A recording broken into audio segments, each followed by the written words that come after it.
vacances estivales et très ensoleillées que se sont retrouvés le 10 juin dernier au prieuré Saint-Maurice de Senlis plusieurs consuls sildaves.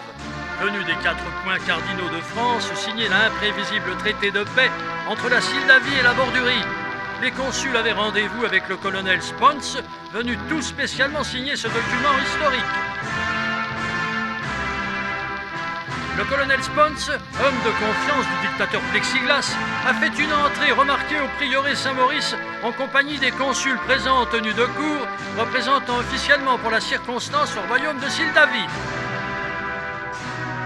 Présent le fier porte-drapeau de la garde royale sildave, le caporal Spritzkek, qui s'illustra dans de nombreux combats borduro-sildaves et qui fut le responsable du service de sécurité de la base de George, d'où s'élança il y a quelques années la célèbre fusée lunaire conçue par le professeur Tournesol.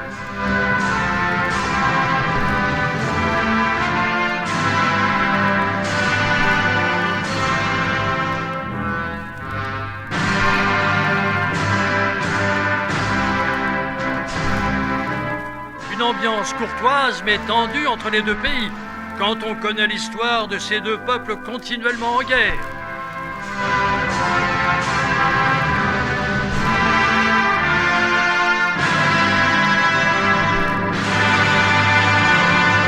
Après avoir pris place autour d'une table dressée pour la circonstance, les émissaires ont paraphé ce traité de paix pour une réconciliation que l'on souhaite durable, souhaitant en regard d'une Europe moderne développer leur culture, leur économie et leur tourisme de plus en plus florissant.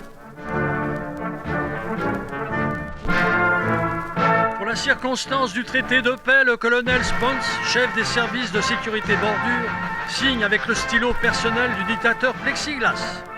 Jonathan Fabry, consul de Pont-de-Saravie, poursuit la signature de ce document, témoin d'une nouvelle ère.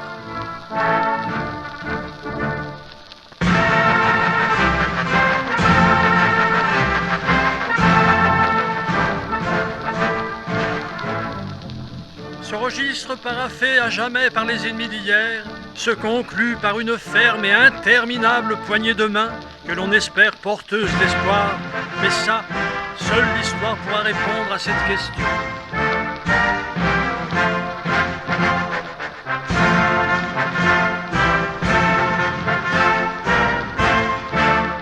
Parmi tous les signataires présents, Michael Mauve, consul de Valdoisie, ancien capitaine de la garde royale.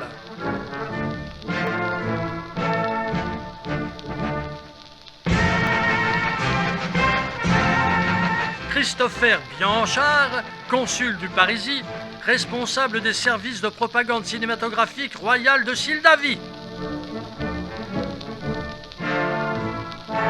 Gérard Henry, consul en Porte-Océanie, ministre délégué de la Culture.